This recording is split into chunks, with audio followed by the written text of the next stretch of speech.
अब देवता लोग अग्नि के मुख से ही भोजन करते, ऐसा वेद का वचन है। देवता लोग अग्नि के मुख से ही भोजन पाते हैं। जब हम अग्नि में आहुति डालते हैं तब देवताओं को भोजन मिलता है, ऐसा शिव पुराण का वचन है। अतः अग्नि के गर्भ धारण करने से सभी देवता गर्भयुक्त हो जाते हैं। शिव के तेज को सहन ना करते हुए वे देवता पीड़ित हो गए। यही दशा विष्णु आज देवताओं की भी हो गई, क्योंकि देवी पार्वती की आज्ञा से उनकी बुद्धि नष्ट हो गई थी। अब सब देवताओं को कष्ट हो रहा है, ऐसा लग रहा कि हमारे ही पेट में गर्भ है। सब देवता परेशान। इसके बाद भगवान विष्णु सभी देवता मोहित होकर के शिव के वीर रूप अग्नि से जलते हुए शीघ्र पार्वती पति भगवान शंकर की शरण में पुनः गए। शिव के वीर रूप अग्नि से समस्त देवता जल रहे थे, उनका गर्भ जल रहा था। और भगवान शिव के द्वार पर गए, नम्रता पूर्वक हाथ जोड़ करके प्रार्थना कर रहे हैं कि देव देव महादेवो गिरिजेश महाप्रभो किम जात मधुना नाथो तम माया दुरत्या है। भोलेनाथ, आपकी माया बड़ी प्रबल है। आपके माया से मोहित हुआ जीव क्या क्या नहीं करता। हम लोग तो आपके पराधीन हैं। सब कुछ करने कराने वाले तो आप हैं नाथ। हमारे इस कष्ट का निवारण करिए हे भोलेनाथ। सखर भाष्य वयम जाता दह्यमाना रेतसा तब संभो कुरु कृपाम निवारय दशामिमाम। हम लोग गर्भयुक्त होकर के आपकी असह्य वीर ज्वाला से जल रहे हैं। हे संभो, कृपा कीजिए, हम लोगों की दुर्वस्था का निवारण कीजिए। तब भगवान शिव आए, द्वार पर आए और सदा शिव को देखते ही विष्णु समेत सभी देवता विनम्र होकर के प्रणाम करके प्रेम पूर्वक भगवान शिव की स्तुति करने लगे। शंभो शिव महेशान त्वाम नता इसमें विशेषता रक्षिण शरणापन्नान दह्यमान चिरेत सा। इदम दुखो हर हर भवोमि मृता ध्रुवम् त्वां बिना कह समर्थो दो देव दुख निवारणे। देवताओं ने कहा, हे कैलाशपति, हे महादेव, आपको विशेष रूप से प्रणाम करते हैं। आपके तेज से जलते हुए हम शरणागतों की रक्षा कीजिए, हम लोग जले जा रहे हैं। जब देवताओं ने इस प्रकार से आर्त स्वर में भगवान शिव की आराधना करी, सजल नेत्रों से भगवान शिव प्रकट हुए। हे हरे हे विधे देवा सर्वे श्रुत मद बचा भविष्यति सुखम एवोद्यम सावधाना भवन्तु ही।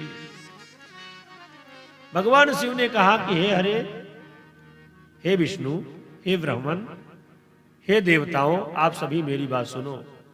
आप लोग आज ही सुखी हो जाओगे, सावधान हो जाओ। सभी देवगण मेरे तेज का शीघ्र ही वमन कर दो। भगवान शिव ने कहा कि आप लोग मेरे तेज का वमन कर दो। मुझ प्रभु की आज्ञा मानने से आप लोगों को विशेष सुख होगा। तब समस्त देवताओं ने शंभु का स्वर्णिम आभा वाला अद्भुत सुंदर कांति वाला तेज जैसे देवताओं ने वमन किया, वैसे ही वह स्वर्णिम पर्वताकार हो गया। अंतरिक्ष का स्पर्श करने लगा। इतना बढ़ा भगवान शिव का तेज कि हरि सहित देवतागण सुखी तो हो गए और शिव की स्तुति करने लगे। उस तेज को देख करके सब मोहित होने लगे।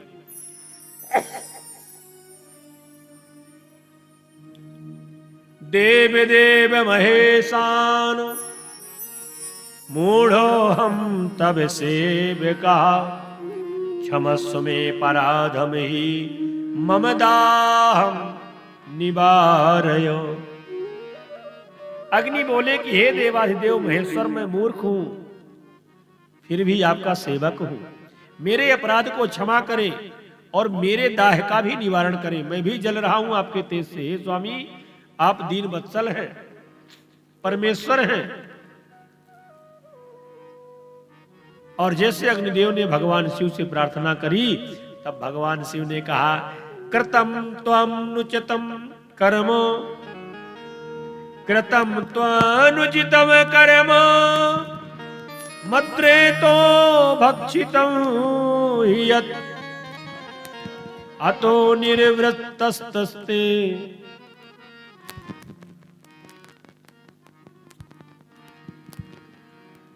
अतो निवृत्तस्ते दाह, पापाधिक्यान् मदाज्ञया। भगवान शिव कह रहे हैं कि पाप की अधिकता के कारण ही तुमने यह अनुचित कार्य किया है। हे अग्निदेव, मेरे तेज का भक्षण कर लिया, मेरी आज्ञा से तुम्हारे दाह का निवारण हो गया। हे अग्नि, अब तुम मेरी शरण में आ गए हो, इससे मैं प्रसन्न हुआ हूं। अब तुम्हारा सारा दुख दूर हो जाएगा, तुम सुखी हो जाओगे।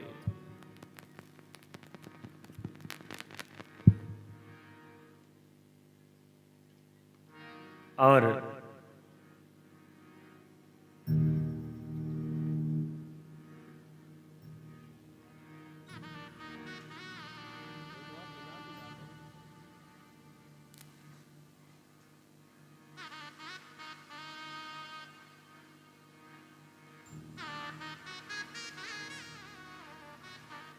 बोलिए श्री सीताराम जी महाराज की जय। अग्निदेव को भगवान शिव ने आदेशित किया कि हे अग्निदेव, अब तुम किसी शुभ लक्षणा स्त्री में मेरे इस दिव्य रेत को प्रयत्न पूर्वक स्थापित कर दो। जो अग्निदेव भगवान शिव के तेज को ग्रहण किया था, कहा इसको अब तुम किसी स्त्री के, जो शुभ लक्षणा स्त्री हो, उसके गर्भ में स्थापित कर दो। इससे तुम दाह मुक्त होकर के विशेष रूप से सुखी हो जाओगे।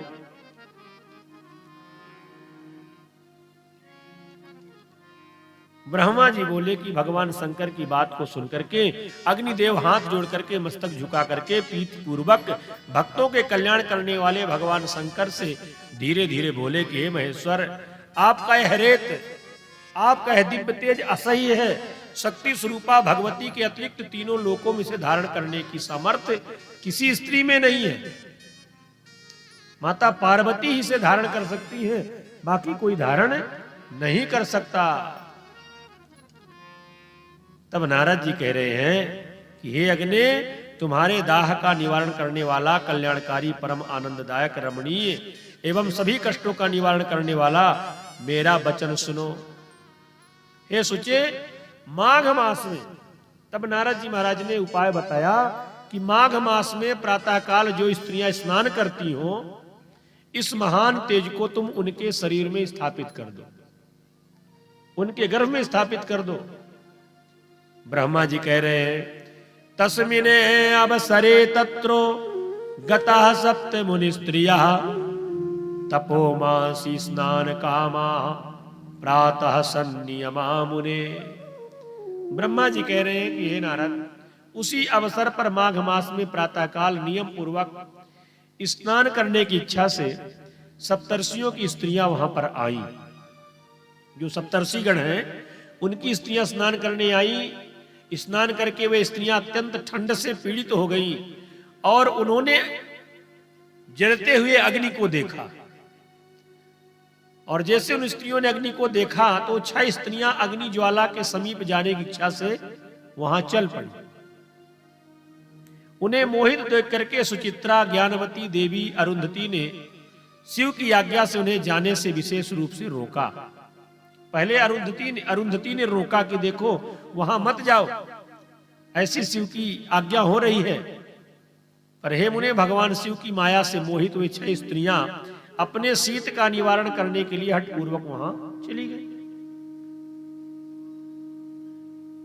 ऋषियों की जो 6 स्त्रियां थी, तेज को देखा, अग्नि को, और वहां गई अपने ठंड हाथ सेकने के लिए, ठंड निवारण के लिए गई वहां। और जैसे वहां गई, अग्नि को देखा तो उस रेत की सभी कण रोमकूप के द्वारा शीघ्र ही उन पत्नियों में समाहित हो गए। जो भगवान शिव का तेज था, उन 6 स्त्रियों के अंदर रोम के छिद्र द्वारा उन स्त्रियों में समाहित हो गया। अग्नि अंतर ध्यान हो गए, ज्वाला रूप से शीघ्र ही उन भगवान शंकर और आपका मन से स्मरण करते हुए सुखपूर्वक अपने लोक को चले गए। अग्निदेव तो चले गए, पर वे स्त्रियां अग्नि द्वारा दाह में पीड़ित होकर गर्भवती हो गई। अब 6 की 6 स्त्रियां गर्भवती। अरुंधति दुखी होकर के अपने आश्रम को चली गई। अपनी स्त्रियों को गर्भावस्था में देख करके सारे महात्मा लोग क्रोधित हो गए कि ये कैसे अपने आप गर्भवती हो गई। और पति तुरंत क्रोध से व्याकुल हो गए। परस्पर भली भांति विचार विमर्श करके उन्होंने अपनी पत्नियों का त्याग कर दिया। जो सप्तर्षि लोग थे, जब देखा कि हमारी पत्नियां सगर्भा हो गई, तो उन्होंने अपनी पत्नियों को त्याग दिया। वो 4 पत्नियां अपनी गर्भावस्था का विचार करके अत्यंत दुखित और व्याकुल चित्त वाली हो जाती हैं, इधर उधर विचरण करने लगी।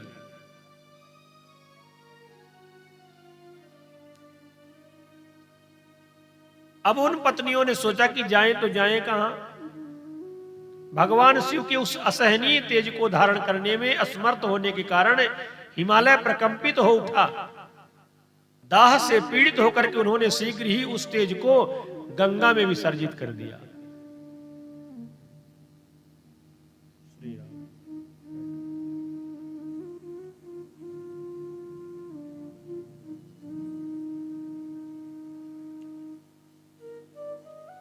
कथा को समझने का प्रयास करेंगे कि जो 6 पत्नियां थी, उन्होंने अपने तेज को गंगा में प्रवाहित कर दिया। पहले भगवान शिव के तेज को अग्नि ने धारण किया, अग्नि के द्वारा ऋषपत्नियों ने धारण किया। उन 6 ऋषपत्नियों ने अपने उस दिव्य शिव के तेज को गंगा में प्रवाहित कर दिया। और जब गंगा में प्रवाहित किया तो गंगा भी उस भगवान शिव के तेज को सहन नहीं कर पाई। गंगा ने उस तेज को अपने हिलोरों के द्वारा बाहर निकाल दिया और वह सरकंडों में जाकर के, जो घास जमी हुई थी, सरकंडों में जाकर के गिर पड़ा तेज वह। अब जब गंगा में सरकंडे में आ गया, तब ब्रह्मा जी कहते हैं कि हे देवताओं, आप सावधान होकर सुनो।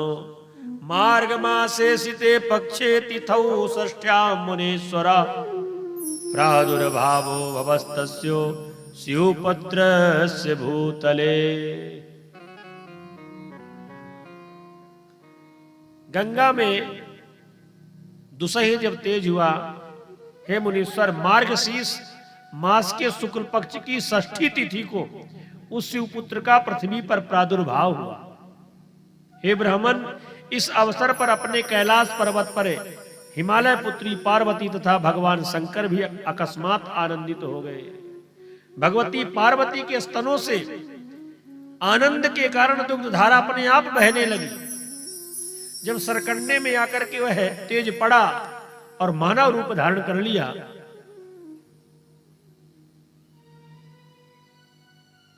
तब पार्वती जी के स्तन से दुग्ध की धारा बहने लगी। प्रसन्नता हो गई। हे नारद, अकस्मात अंतरिक्ष में महान दुंदुभियां बजने लगी, शंख बजने लगे, नगाड़े बजने लगे। विष्णु आदि सभी देवताओं को अकस्मात अपने आप आनंद का अनुभव होने लगा। और नारद जी कहते हैं कि हे प्रजानाथ, हे सृष्टिकर्ता प्रभु, इसके बाद वहां क्या क्या हुआ यह भी आप बताने की कृपा करिए।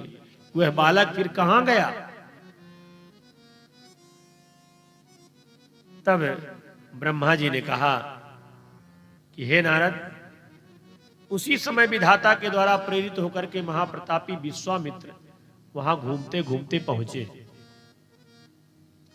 और जब विश्वामित्र घूमते घूमते पहुंचे, तेजस्वी बालक के अलौकिक तेज को देखा, धन्य हो गए। उन्होंने प्रसन्न होकर के उस बालक को प्रणाम किया और प्रसन्न चित्त होकर के विधि प्रेरित वाणी से उस बालक की स्तुति की। तब वह बालक विश्वामित्र जी से बोला कि हे महाज्ञानी, आप अचानक स्वेच्छा से यहां पहुंचे हैं, अतः हे तात, वेदोक्त रीत से मेरा यथाविधि संस्कार संपन्न कीजिए। उस बालक ने ना विश्वामित्र जी से कहा कि आप अचानक आ गए हैं, तो अब आप हमारा विधि पूर्वक संस्कार कीजिए। अभी तक मेरे कोई संस्कार नहीं हुए, और आप मेरा संस्कार कराएंगे तो आप संसार में पूजित होंगे। मेरे पुरोहित बन जाएंगे तो इससे आपका सादर आदर होगा, संसार के लोग आपकी पूजा करेंगे, इसमें कोई संशय की बात नहीं है। विश्वामित्र जी महाराज प्रसन्नता से आश्चर्यचकित होकर के मंद स्वर से उस बालक से उन्होंने कहा, विश्वामित्र जी ने कहा कि हे बालक, सुनो, मैं ब्राह्मण नहीं हूं, मैं तो क्षत्रिय हूं, गाधिनंदन हूं, मेरा नाम विश्वामित्र है, मैं तो ब्राह्मण सेवक क्षत्रिय हूं, मैं तो ब्राह्मणों की सेवा करने वाला हूं।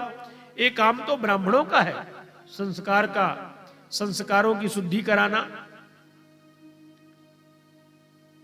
हे बालक, मैंने तुम्हें अपना सारा वृत्तांत बता दिया, तुम कौन हो, अपना संपूर्ण परिचय दो, क्योंकि मैं तुम्हारे दिव्य तेज को देख करके बड़ा आश्चर्यचकित हो रहा हूं। तुम यहां निर्जन वन में कैसे पड़े हो, तुम कौन हो?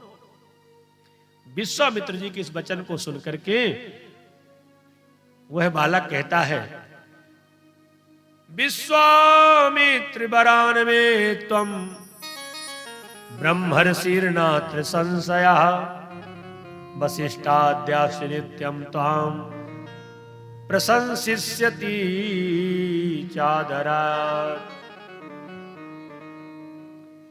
शिवपुत्र कहते हैं कि हे विश्वामित्र जी, आप मेरे वरदान से ब्रह्मर्षि हैं।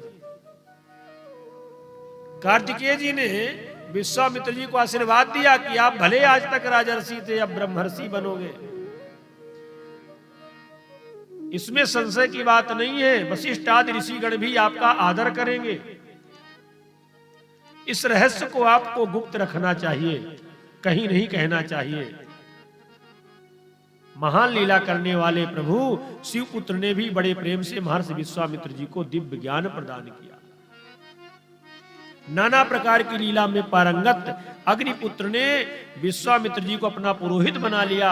उसी समय से विश्वामित्र द्विज श्रेष्ठ रूप में प्रतिष्ठित हो गए।